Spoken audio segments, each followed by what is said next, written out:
ओम शांति। एक बहुत बड़ा आश्रम था जिसमें लगभग 1000 सन्यासी रहते थे। आश्रम बहुत विशाल था, बहुत सारे विभाग थे, सेवाएं थी, लोग आते थे, आरती होती थी, प्रवचन होते थे, भक्ति मार्ग के सारे कर्मकांड, सब कुछ, ध्यान, योग।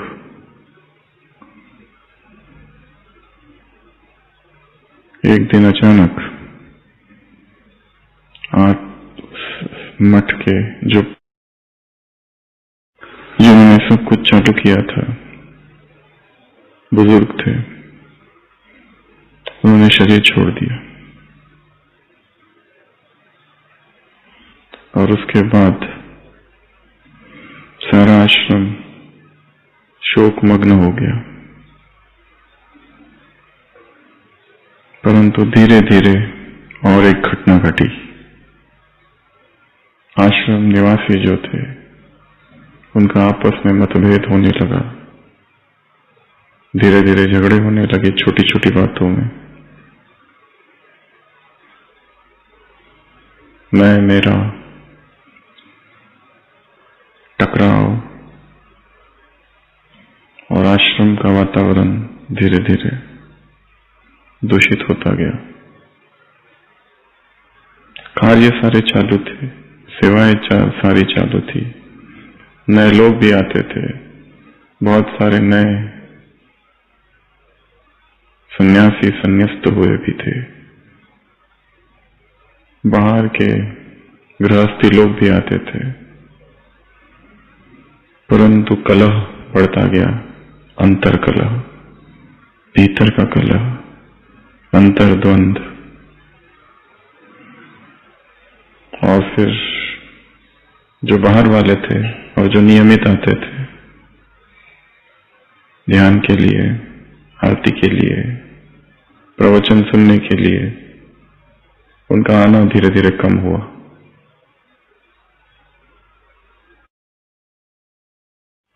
आश्रम अब वैसा नहीं रहा जैसे वो पहले था।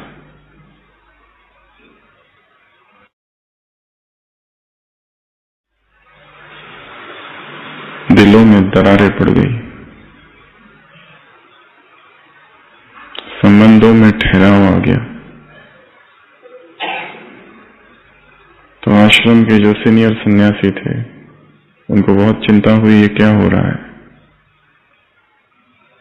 और उन्होंने सुना था कि पास ही के जंगल में कोई एक बहुत सिद्ध पुरुष, कोई महान योगी महात्मा आए हैं। तो आश्रम के जो सीनियर साधु थे, सन्यासी थे, वो सोचते हैं कोई हल निकालेंगे। और वो सीनियर सन्यासी उस आश्रम में जाते हैं, उस सिद्ध महापुरुष से, उस महात्मा से,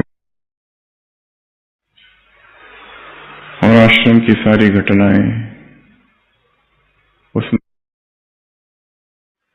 कि ऐसे ऐसे हमारा महान विशाल आश्रम था।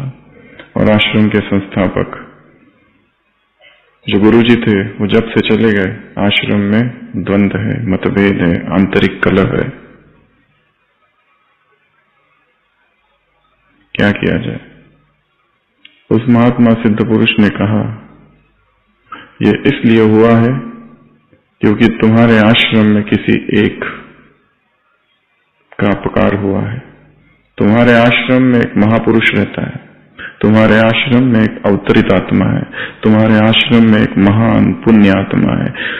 उसको तुम लोगों ने पहचाना नहीं और उसके इंसल्ट किया, अपमान किया।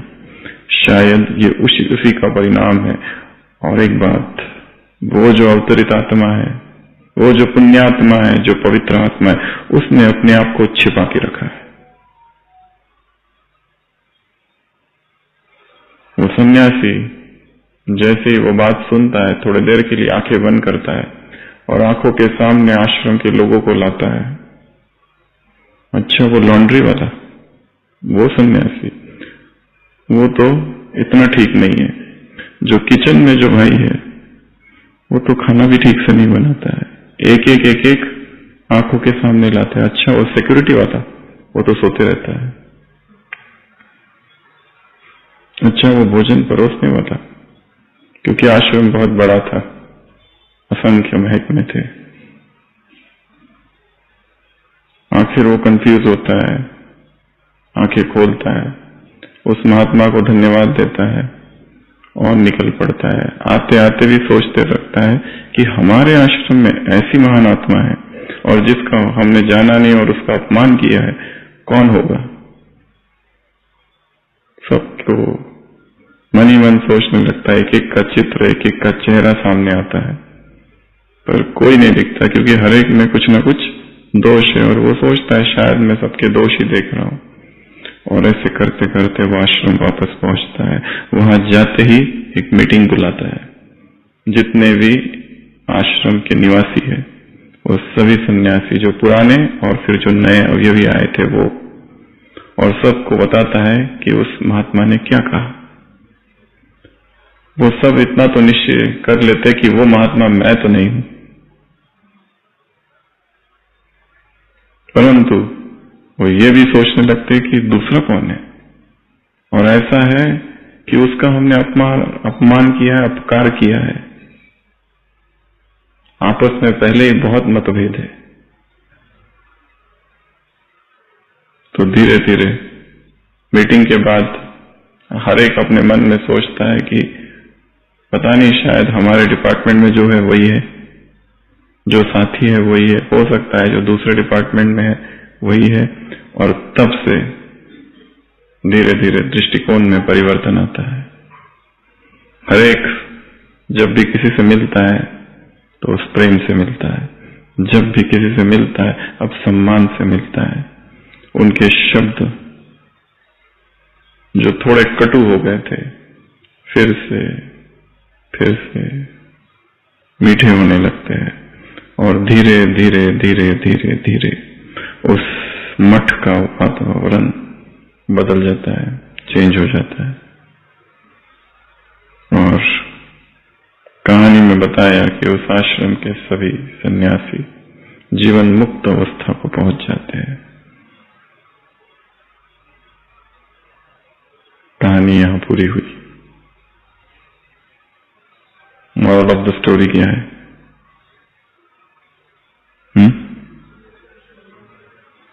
हर एक की विशेषता को देखना। दूसरा, मॉरल ऑफ द स्टोरी, ऐसा क्या हो गया था पहले जिससे वातावरण ही दूषित हो गया था और बाहर वालों ने भी सेंस कर लिया था कि यहाँ कुछ ठीक नहीं है। लोग आते थे यहाँ पर शांति के लिए, पर यहाँ तो शांति मिलती नहीं। और क्या? अवगुण को देखने वाली दृष्टि धीरे धीरे खत्म हुई। और कौन सी दृष्टि हो गई कि इन्हीं में से वो छिपा हुआ है, और छिपा भी ऐसा है कि उसने जानबूझ के छिपाया है।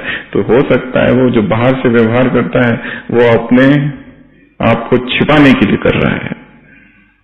अब ये दृष्टि हो गई सबकी, ये है तो बहुत ही महान और पुण्य आत्मा, परंतु उसका ये व्यवहार किस लिए है? अपने आप को छिपाने के लिए। इसलिए वास्तव में वो ऐसा नहीं है जैसा दिखा रहा है। ये दृष्टि हो गई। और नॉन जजमेंटल एटीट्यूड। पहले सब एक दूसरे को क्या करते थे? जज करते थे, ये ऐसा है, ये ऐसा है, ये वैसा है, ये वैसा है। अब चेंज हुआ। ये सूक्ष्म आंतरिक परिवर्तन है। क्लास संडे की मुरली, अपने दिल के ऑफिस में क्या इंस्टॉल करो? Checking machine. कहाँ रखो चेकिंग मशीन? अपने दिल के ऑफिस में। और क्या सीखेंगे इससे? विशेषता देखना, नॉन जजमेंटल होना, और भी कुछ है।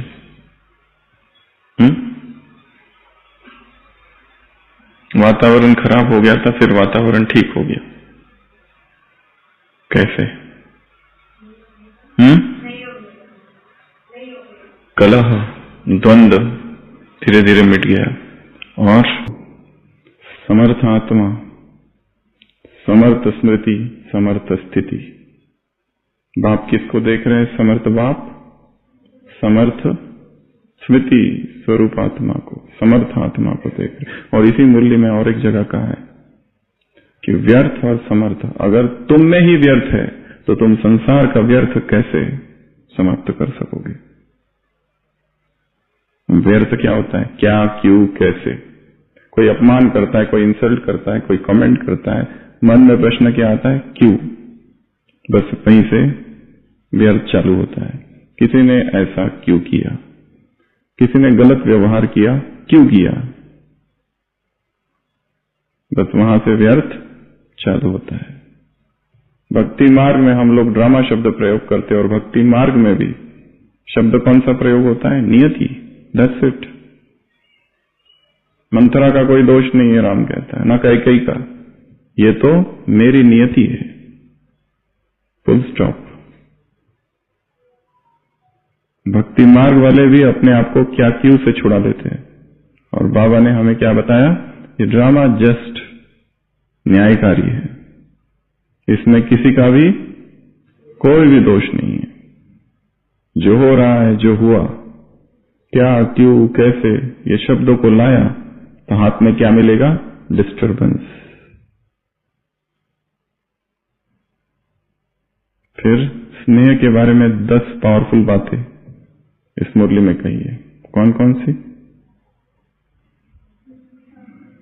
ये परमात्मा स्नेह क्या करता है? सबसे पहली बात, तुम्हारे जीवन का ये क्या है? वरदान।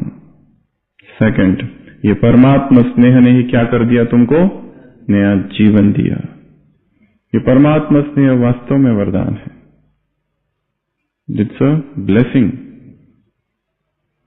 संसार में कितने लोग हैं? असंख्य लोग। माउंट में देखो लोग कितने घूमने आते हैं, किसमें डूबे हुए हैं? संसारिकता में, साइट सीइंग, घूमने फिरने।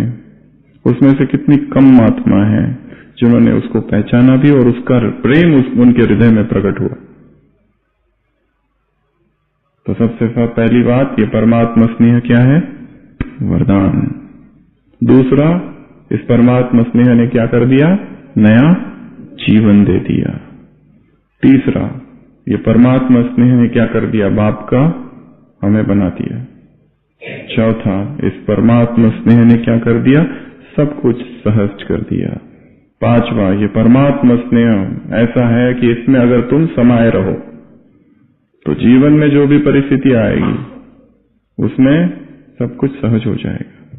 परिस्थिति आएगी, ढेर सारी परिस्थितियां आएगी, परंतु यदि स्नेह में समाये है, आगे जाके इस मुरली में और एक बात कही है, एक है डुबकी लगाना और एक है समा जाना। एक है ऊपर डुबकी लगाना। डुबकी क्यों लगाते हैं? क्योंकि डर है। जो लोग स्विमिंग करते हैं उनको पता होगा, जो तैरते हैं, कि पानी कभी भी किसी को नहीं डुबाता। पानी का स्वभाव डुबाने का है ही नहीं। पानी तो क्या करता है? तैराता है। वो तो तुम डूबते हो। डूबने का कारण क्या है? मुंह खोल के रखते, पानी अंदर जाता है, भयभीत हो जाते हैं। डर डुबाता है। पानी तो मुर्दे को भी डुबाता है किसी को। एक कुआं है, इसमें पानी, बकेट डालो, बकेट जब तक पानी के अंदर है, ऊपर जाते तो थोड़ा बाहर है, पर जैसे ही पानी में डूबी क्या होता है? हल्की हो जाती है। और जब खींचने की कोशिश करते हो तब भारी होती है। पानी का तो स्वभाव है हल्का करता है, पानी का स्वभाव है तैराता है। डूबते क्यों है? डर की वजह से। जो तैराक होते हैं उनकी दोस्ती हो जाती है पानी से। वो है समर्पण।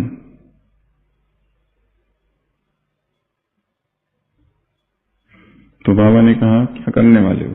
डुबकी लगाने वाले हो केवल, या समाने वाले हो। इस मुरली में आगे जाके पूछा है, समाने में डैश है क्या?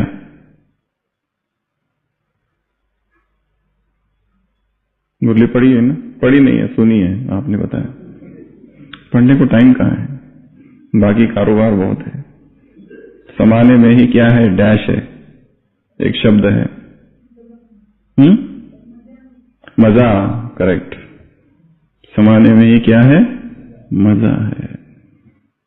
तो पांचवी बात, ये स्नेह में अगर समाये हुए रहोगे तो जीवन में परिस्थिति आएगी। ऐसे नहीं कि परिस्थितियां नहीं आएगी, परिस्थितियां तो आती ही रहेगी, परंतु तुम्हारे लिए सहज हो जाएगा। छठवां, ये स्नेह क्या है? छत्र छाया। ये स्नेह क्या है? छत्र छाया। माया इस स्नेह के छत्र छाया के अंदर नहीं आ सकती। सातवां, ये स्नेह तुम्हें मेहनत से छुड़ा देगा। अगर स्नेह नहीं है, किसी बाहर वाले को लाओ इधर और किसी डिपार्टमेंट में डाल दो और सुबह से रात तक सेवा करने बोलो, क्या करेगा? या तो भाग जाएगा, थक जाएगा, चिड़चिड़ापन करेगा। परंतु जिसकी अनन्य भावना है वो अगर करे तो उसके लिए मेहनत नहीं है। आठवां, ये स्नेह क्या करता है? इस स्नेह तुम्हें सहज ही बाप समान बना देता है। नौवां, ये स्नेह तुम्हें सहज ही क्या कराता है? समर्पित, हर कार्य में को समर्पित करा देता है। और लास्ट, जो भाइयों से मुलाकात है उसमें कहीं स्नेह की बात, जिससे क्लास की शुरुआत की थी। सच्चा निस्वार्थ स्नेह, सम्मान देंगे भी, सम्मान लेंगे भी। आत्माओं को समीप लाएंगे, आत्माओं के संस्कारों का परिवर्तन होगा। आत्म स्नेह के दो बोल आत्माओं को सहारा देंगे। ब्रह्मा ने सबको अपना कैसे बनाया? स्नेह से। परंतु स्नेह कैसा हो? स्वार्थ वाला नहीं, निस्वार्थ। और ऐसा स्नेह फैलता है, कॉन्टेजियस। चैतन्य महाप्रभु के लिए दिखाया है। प्रभु प्रेम में, कृष्ण प्रेम में इतने डूबे रहते थे, इतने डूबे रहते थे, उनकी अवस्था को भाव समाधि कहा जाता था।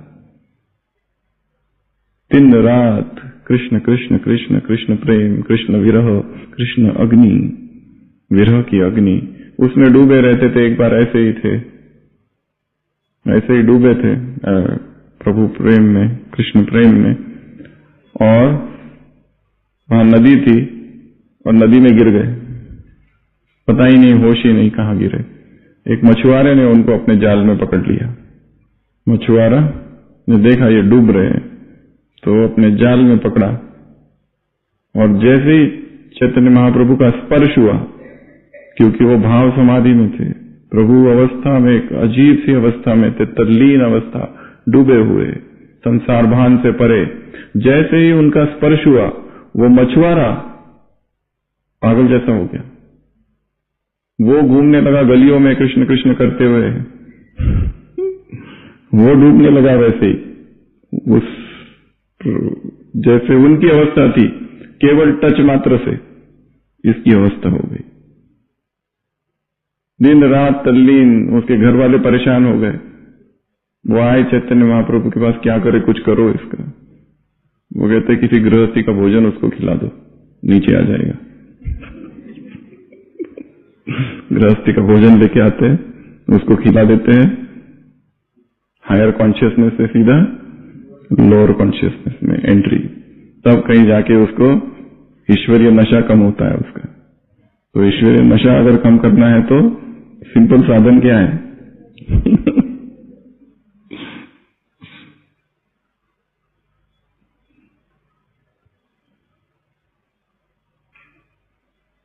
तो प्रभु प्रेम कंटेजियस है। तो इस मुरली में ये 10 बातें आई है। कौन कौन सी 10 बातें? सबसे पहला, ये प्रेम क्या है? वरदान। ये प्रेम ने क्या कर दिया? नया जीवन दे दिया। इस प्रेम ने क्या कर दिया? तीसरा, हमें बाप का बना दिया। इस प्रेम ने क्या कर दिया? हमें हर चीज को सहज कर दिया। इस प्रेम ने क्या कर दिया? जब इसमें डूबे रहते तो जीवन में परिस्थिति आएगी पर सब सहज हो जाएगा। इस प्रेम ने क्या कर दिया? छत्र छाया बना दिया। इस प्रेम ने क्या कर दिया? मेहनत से मुक्त बना दिया। इस प्रेम ने क्या कर दिया? बाप समान बना दिया। इस प्रेम ने क्या कर दिया? सहज समर्पित करा दिया। इस प्रेम ने क्या कर दिया? सच्चा निस्वार्थ स्नेह आत्माओं को अपना बनाने का साधन है। फिर ब्रह्मा बाबा, स्मृति दिवस है, 18 जनवरी का दिवस है। बाबा ने कहा जैसे ये दिन समर्थ है, तुम्हारे जीवन का हर दिन समर्थ हो जाए। कितनी पावरफुल पॉइंट है। केवल 18 जनवरी का दिन नहीं, क्या हो जाए? हर दिन से व्यर्थ चला जाए, व्यर्थ समाप्त हो जाए, और हर दिन क्या बन जाए? शक्तिशाली बन जाए, समर्थ बन जाए। फिर ब्रह्मा बाबा से प्रश्न पूछे गए, उल्हाने, 2 उल्हाने प्लस डबल विदेशियों का 1 उल्हाना। कौन से 2 उल्हाने? तो छोड़ के क्यों चले गए? दूसरा उल्हाना, इसके उत्तर बाबा दे चुके हैं। 18 जनवरी के जो 13 अव्यक्त संदेश है, उसमें ये सब उत्तर आ चुके हैं। जब बाबा शरीर छोड़ रहे थे तो पूछा गया ना, आपका अनुभव क्या है? एक तो कर्म बंधन, बच्चों का प्यार, ऊपर का परम धाम, सब एक साथ चल रहा था, भाभा का सन्नाटा, वो सबने पढ़ा है, सुना भी है। तो इसमें क्या पूछा बाबा को कि जल्दी क्यों चले गए, बिना छुट्टी लिए? तो वो सब उत्तर कई बार हम सुन चुके हैं। बाबा ने कहा सेवा का पाठ परिवर्तन होना था, अर्जुन का पाठ बजाना था, नष्टो मोहा स्मृति लब्धा का। और डबल विदेशियों ने तो और भी एक, भारतीयों ने प्रश्न पूछा तो बाबा ने कहा ड्रामा में नून था इसलिए। और उन्होंने जब पूछा कि थोड़ा रुक जाते 1-2 साल, तो कहा ड्रामा से पूछो कि उसने ऐसा क्यों किया। जैसे ड्रामा कोई व्यक्ति है और जो बाबा का बॉस है।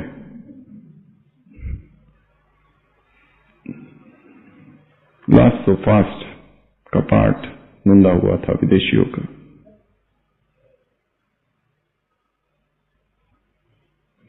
तो इस विश्व ड्रामा में वो भी एक सीन था, और उसके बाद न जाने कितने सीन्स आ गए। एक एक सीन आते गए, यज्ञ में परिवर्तन होता गया। तो ये 2 प्रश्न, और फिर पूछा ब्रह्मा बाबा के अंतिम 3 शब्द कौन से? वाचा में निरंकारी, कर्म में निर्विकारी, और मनसा में निराकारी। ये केवल योग के समय नहीं, इनका क्या करो? अभ्यास करो। कब अभ्यास करो? दिनचर्या में अभ्यास करो। कब अभ्यास करो? जब व्यस्त हो, बिजी हो, कर्म में हो, सेवाओं में हो, तब बीच बीच में अभ्यास करो। कौन सा अभ्यास? मैं आत्मा साकारी हूं, परंतु निराकारी सो साकारी। अवयव इधर, अवयव उधर, छोटे छोटे अभ्यास। ड्रिल भी कराई इस मुरली में बाबा ने, 1 सेकंड में ये अभ्यास करो। अभी अभी यहां, अभी अभी वहां, अभी अभी यहां, अभी अभी वहां, ये आना और जाने का अभ्यास। तो इस मुरली से यही एकमात्र होमवर्क है, सबसे पावरफुल। सारे दिन भर में अमृत वेला, मुरली, ये सब समय छोड़कर जब कर्म योग का समय है, उस समय ये अभ्यास करना है कि जैसे बाप करण करावनहार है, वैसे आत्मा भी करण करावनहार है। मैं आत्मा निराकार, करण करावनहार, इन कर्मेंद्रिय करणहार, कर्मेंद्रियों द्वारा कर्म कर रही हूं। निराकारी आत्मिक स्थिति बाप की भी, निराकारी बाप की भी याद दिलाएगी। कितने पावरफुल वाक्य है मुरली में। किसी ना किसी रीति से दिन भर बाबा से क्या करना है? जुड़े रहना है। किस किस टेक्निक से जुड़े रहेंगे? पहला तो बताया ये ड्रिल, दूसरा मुरली की बाहर का बताओ, कैसे जुड़े रहेंगे दिन भर?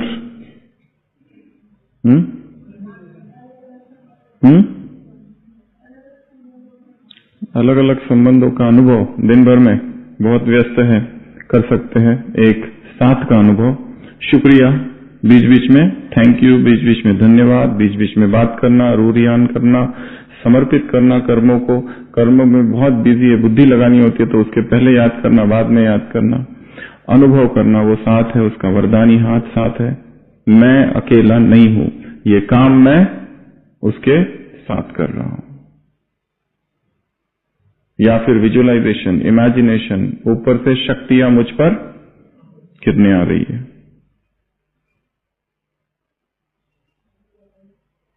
उस समर्पण भाव से कार्य उसका है, तो किसी ना किसी रीति से क्या करना है, बाबा से जुड़े रहना है। कब? व्यस्त दिनचर्या में, बहुत बिजी है उस समय, या फिर मंत्र जाप ही करो, जैसे बीच में छोटे ग्रुप में कराया था। मैं आत्मा शिव बाबा को निरंतर याद कर रही हूं, ये एक मंत्र है। इसको क्या करो, रिपीट करते रहो, रिपीट करते रहो, रिपीट करते रहो। मैं आत्मा शिव बाबा को निरंतर याद कर रही हूं। जैसे मंत्र जपते ना, हरे ओम नमः शिवाय, ओम नमः शिवाय, ओम नमः शिवाय, ओम नमः शिवाय, हरे कृष्ण हरे कृष्ण हरे कृष्ण। उसी तरह ये भी एक मंत्र है, मन मना भाव। ये एक ही तो मंत्र दिया है सारी मुरलियों में। रिपीट भी करते रहेंगे तो भी जुड़े रहेंगे। दूसरी एक विधि मुरलियों में आया है साकार, दिन भर मुख से क्या बोलते रहो, बाबा बाबा बोलते रहो।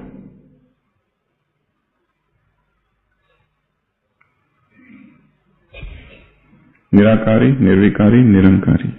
तो निराकारी अवस्था की क्या करो, बाबा ने कहा ड्रिल करो, प्रैक्टिस करो, अभ्यास करते रहो। यह अभ्यास बहुत काम का है, नहीं तो दिन में क्या आ जाता है, देह के प्रति आसक्ति, लगाओ, खींचता है शरीर। टीचर्स से क्या कहा बाबा ने, टीचर्स अपने फीचर से फ्यूचर का साक्षात्कार कराने वाले। मधुबन निवासियों से क्या कहा, मधुबन निवासियों से बाबा ने कहा सभी पास है, कौन से सब्जेक्ट में, प्यार के सब्जेक्ट में। और मधुबन निवासियों को बाबा कभी भूल नहीं सकता, ये भी कहा। और मधुबन निवासियों को क्या बनना है, क्या है, रूहानी चांसलर। कलकत्ता वाले से क्या कहा, फूल मालाएं बनाई है, ये माला क्या है, प्यार का सबूत। और दूसरी जगह कहा है प्यार का सबूत अर्थात बाप समान बनना। सोनीपत वालों से क्या कहा, अनुभवी मूर्त कौन बन सकेंगे, जो दूसरों को अनुभव कराए। गुलजार दादी के लिए क्या कहा,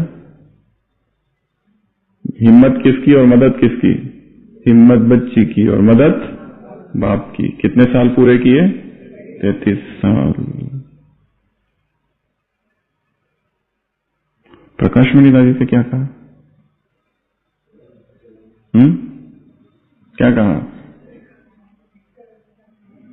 क्या कहा, कैसे है शक्तिशाली, क्या कहा, 14 साल की तपस्या। ये सेवाएं जो हुई वो किसका फल है, 14 साल की तपस्या। और जो तपस्या हम करते रहते हैं वही परिस्थितियों के समय काम आती है। काम क्या आता है, तपस्या। बाबा ने इस मुरली में कहा है कि दुआएं सबकी दुआएं लो, यही सबसे आसान पुरुषार्थ है। कोई भी नाराज ना हो, कठिन पुरुषार्थ है, कोई भी नाराज ना हो, क्योंकि बाबा ने 5% की छूट तो वैसे दी है, क्योंकि कुछ आत्माएं जो हमसे नाराज है वो हमारी वजह से नहीं, खुद के संस्कारों की वजह से नाराज होने का एडिक्शन है, एक आदत सी पड़ गई है दुखी होने की। क्या कर सकते हैं, वो सबसे नाराज होते हैं, केवल तुम ही एक नहीं है उनके टॉप लिस्ट में, बहुत सारे लोग हैं जो सबसे नाराज ही होते रहते, नाराज ही होते रहते, दुखी होते रहते हैं।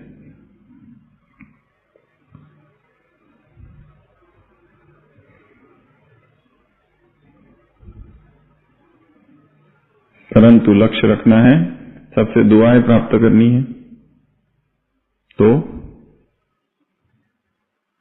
कोई भी नाराज ना हो, कठिन पुरुषार्थ है। उसके बाद में दादी जान की तो मुस्कुरा रही है, एक ही शब्द बोला।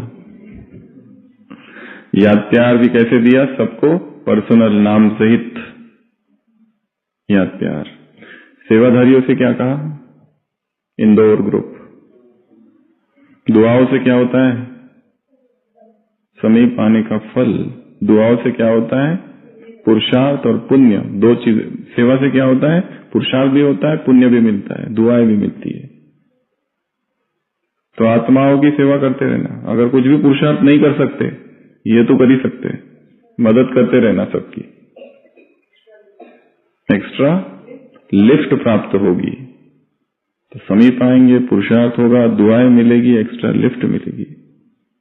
ये किससे कहा, सेवाधारियों से। फिर पांडव और शक्तियां भी, उनसे भी बात की।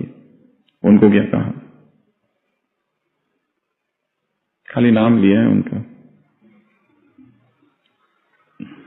कितने सारे लोग बैठे, डबल विदेशी बैठे, उनके लिए क्या कहा, किसकी पैदाइश है, संकल्प की पैदाइश है। पावरफुल संकल्प, शक्तिशाली संकल्प। वरदान में क्या कहा संकल्प के लिए, संकल्प क्या है, बीज।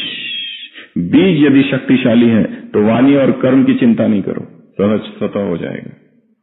सबसे मुख्य काम किस पर करना है, बीज पर, संकल्प पर। कोई भी परिवर्तन लाना है, कोई भी नई आदत लानी है, उस पे काम ही नहीं करना है। किसी को डाइट चेंज करना है, किसी को वेट लॉस करना है, किसी को स्थिति ऊपर ले जानी है, किसी का अमृत वेला नहीं हो रहा है। काम किस पर करना है, कर्म पर काम नहीं करना है, डायरेक्ट काम करना है। अमृत वेला हो नहीं रहा है, अमृत वेले की किताब लो और दिन रात पढ़ते रहो, भले 8 बजे तक सोते रहो, और किताब दिन भर पढ़ते रहना। कैसे बचा पाओगे अपने आप को उठने से। भोग विलास में डूबे हो, पर किताबें कौन सी पढ़ते रहना, वैराग्य की। धीरे धीरे तीर तो लगी जाएगा। भले उठ नहीं रहे, पर भाषण किस पर देना, अमृत वेले पर। कैसे बचा पाओगे दूसरों की नजरों से, तीर तो लगी जाएगा। तो काम किस पर करना है, बीज पर। और डबल विदेशी क्या कहा, ये सब बीज, संकल्प, ये किसकी पैदाइश है, संकल्प की पैदाइश है। एक है मुख्य वंशावली। एक व्यक्ति है, बहुत बड़ा व्यापारी है, उसकी बहुत सारी जमीन है। वो सोचता है कुछ फसल उगानी चाहिए, पर काम थोड़ा फास्ट होना चाहिए। उसने 4 लोगों को रखा।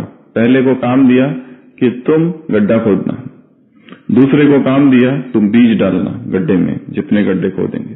तीसरे को काम दिया तुम गड्ढा बुझाना, खद पानी डाल के गड्ढे को भिजाना मिट्टी से। और चौथे को काम दिया कि तुम रोज पानी डालना। उसको लगता है जल्दी जल्दी फसल आ जाएगी, 1 हफ्ता 2 हफ्ता, हफ्ते गुजर जाते, महीने गुजर जाते, कुछ भी नहीं होता है। वो सबको बुलाता है जिनको काम पे रखा था, पहले से पूछता है। वो पहला कहता है मैंने तो अपना काम किया था, गड्ढा खोदा था। दूसरा एक खड़ा है, वो कहता है मैंने तो अपना काम किया था, गड्ढे को बुझाया था खत डाल के। चौथा कहता है कि मैंने तो रोज पानी डाला है। वो मालिक पूछता है वो बीज वाला कहाँ है, वो कहता है हमें क्या पता, हमने जो काम दिया था वो हमने किया। बीज वाला गायब हो गया, उसको हम क्या करें, और हमको जो काम दिया गया था वो हमने किया, इसलिए फसल उगी नहीं। क्योंकि मुख्य काम कौन सा था, बीज डालने का। वो बीज को डालो तो ही परिवर्तन होगा, तो ही जो हम चाहते हैं, जो मिसिंग है, उसके लिए डायरेक्ट एक्शन पे नहीं आओ। वो डायरेक्ट एक्शन पे आएंगे 4 दिन 15 दिन 20 दिन 1 महीना चलेगा, फिर खत्म। क्योंकि संकल्प पर काम नहीं किया। पर संकल्प कर काम करना अर्थात चिंतन करना, मनन करना, उसके ऊपर पढ़ना। मुरली बहुत अच्छी है, बहुत अच्छा सुन लिया, इससे नहीं होगा काम। क्या करना पड़ेगा, चिंतन। वो हमारे विचारों का एक हिस्सा बन जाए, भाग बन जाए, ताकि हम करें उसमें कुछ, उसमें से होमवर्क निकाले, कुछ पॉइंट्स एक्सट्रैक्ट करें, उसका कुछ विजुअलाइजेशन, कोई चित्र, कोई पिक्चर, कोई कविता, कोई कहानी, कुछ तो उसका बना है, अपने जीवन के साथ उसको जोड़े तो काम होगा। नहीं तो केवल बाबा कहते हैं ना, कोई कोई तारे कौन से, पुच्छल तारे, पूछते ही रहते प्रश्न। पुरुषार्थ कैसे करे, पुरुषार्थ कैसे करे, पुरुषार्थ कैसे करे, पुरुषार्थ कैसे करे। बीच में किसी आत्मा का इतने कॉल हम बिजी थे, देखा ही नहीं, देखा तो 80 कॉल। बाप रे, हमने कहा ये तो एकदम डायर मेजर इमरजेंसी होगी कोई, तो हमने खुद ही कॉल किया फिर रात को। तो उधर से आया, भाई जी ये बाप समान कैसे बनना है जल्दी बताओ। उसके लिए चल रहा था दिन भर।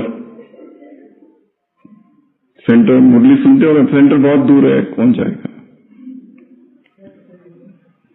कुछ चलता रहे, खाली पूछने में रस है बस, बाकी कुछ करना नहीं। और नए नए लोगों से पूछो, कोई नया मिला तो उससे जाके पूछो ब्रह्मचर्य कैसे करना है, प्यूरिटी को कैसे धारण करे, फरिश्ता कैसे बने, लक्ष्मी नारायण कैसे बने। अमृत वेला किया गया, वो तो होता ही नहीं। मुरली याद है, सुनी, पर याद जीरो, कुछ भी याद नहीं है।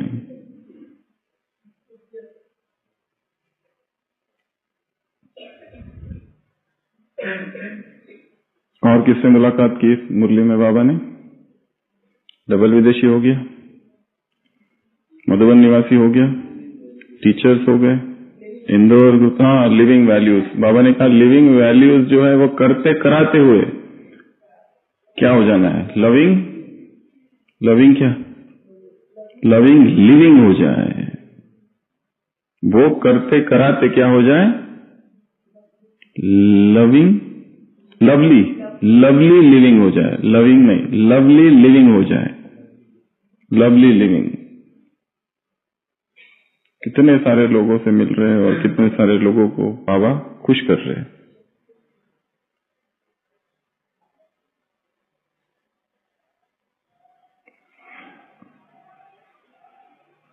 तो भगवान का वो समय जब बाबा आते थे और स्टेज पर वो सब जो चलता था, वो देखने का भी एक अद्भुत आनंद था। उन दादियों को देखना, कैसे बाबा सबसे मिलते थे। कोई कैसा भी हो, हर एक की महिमा। और बाबा का और एक चीज सबने देखा होगा, जैसे बाबा वहां बैठ के सबको साक्षी होकर देखता था। एक क्लास हमने सुनी थी उसी समय कि बाबा को साक्षी होकर देखो, वो सबको साक्षी होकर कैसे देखता है। स्टेज पर बैठे हुए कैसे देखता था? ऐसे पहले दृष्टि, फिर मुरली, फिर याद प्यार और फिर मुलाकातें। उसकी दृष्टि में संपूर्ण साक्षी। और बाबा की मूवमेंट्स कितनी कम रहती थी। जितना जो देहभान से परे है उसकी हलचल, हाथों की हलचल, पैरों की हलचल, या अपने वो शॉल और वो सब हिलाते रहते थे क्या? कुछ भी नहीं, स्थिर, एकाग्र। तो वो समय भी एक समय था, ये समय भी एक समय है। वो दिन कितने अच्छे थे और ये दिन भी कितने अच्छे हैं। बाबा तब साथ थे और बाबा अब भी साथ है। फिर वरदान में दृढ़ता की बात कही है। क्या कहा? सफलता कब मिलेगी? जब संकल्पों में क्या होगा? दृढ़ता। त्रिकालदर्शी होकर आगे पीछे मध्य सब कुछ सोच के कर्म करो। बीज है दृढ़ता, बीज है संकल्प। शक्तिशाली दृढ़ता संपन्न संकल्प। स्लोगन में क्या कहा? सदा क्या कहना है? संतुष्ट। लक्ष्य ये रखना है कि सबको संतुष्ट करना है। वो कुछ है जो नहीं होते उनको छोड़ के हम अपनी तरफ से प्रयास ना करें कि हम उनको नाराज करें। बाकी जिसने कसम ही खा रखी है उसका क्या कर सकते हैं। जिसने ये कसम खा रखी है कि कुछ भी करिए हम इनको सर्टिफिकेट नहीं देंगे, तुम चाहे पांव दबाओ या कुछ करो, पर हम तुमको सर्टिफिकेट नहीं देंगे। ना हम किसी को उनको जानते हैं ना, परंतु ऐसी आत्माएं होगी संसार में जो खिलाफ है, जिनको आप पसंद ही नहीं है बिल्कुल, क्या कर सकते हैं। लास्ट संडे की मुरली, चाहे कोई कैसा भी हो, क्या देते रहो? शुभ भावना देते रहो, शुभकामनाएं देते रहो।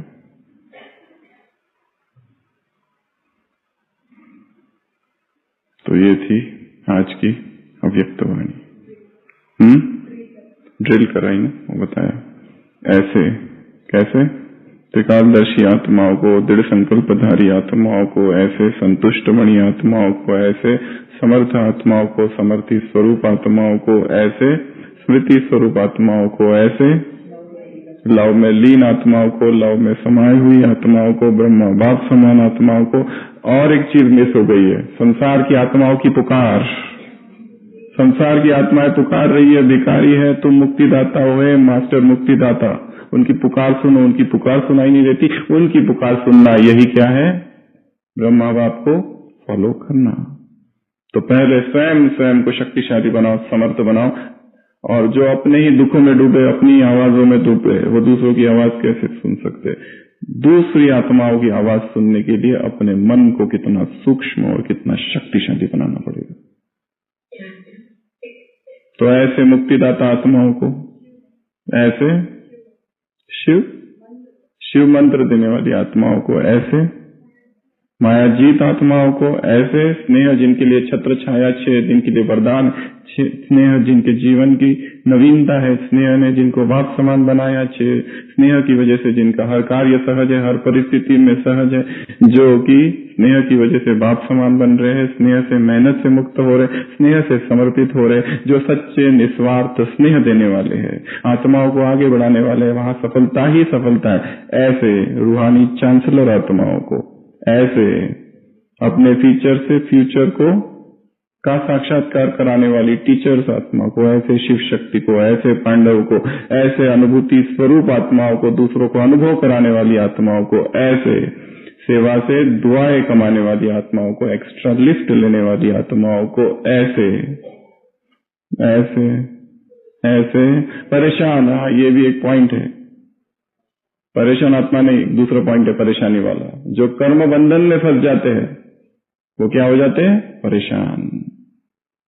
तो ऐसे दूसरी परेशान आत्माओं को मुक्ति दिलाने वाली आत्मा, सुख शांति की अंजलि देने वाली आत्माओं को, ऐसे व्यर्थ को समाप्त कर समर्थ बनने वाली आत्माओं को, ऐसे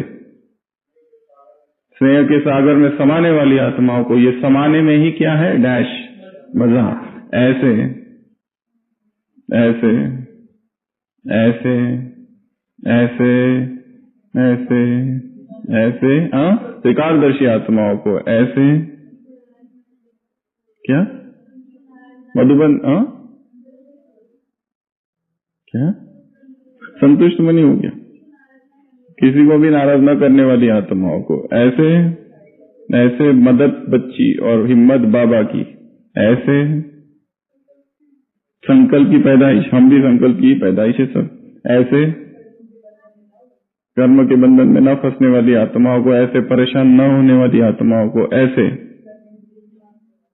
कर्मेंद्रियों को करणहार समझ, स्वयं मैं आत्मा करण करावनहार हूं समझ कर्म करने वाली आत्माओं को, और बीच बीच में दिनचर्या में निराकारी तो साकारी, साकारी तो निराकारी की ड्रिल करने वाली आत्माओं को बाप दादा का याद प्यार, गुड नाइट और नमस्ते। हम रूहानी बच्चों की रूहानी बाप दादा को याद प्यार, गुड नाइट और नमस्ते।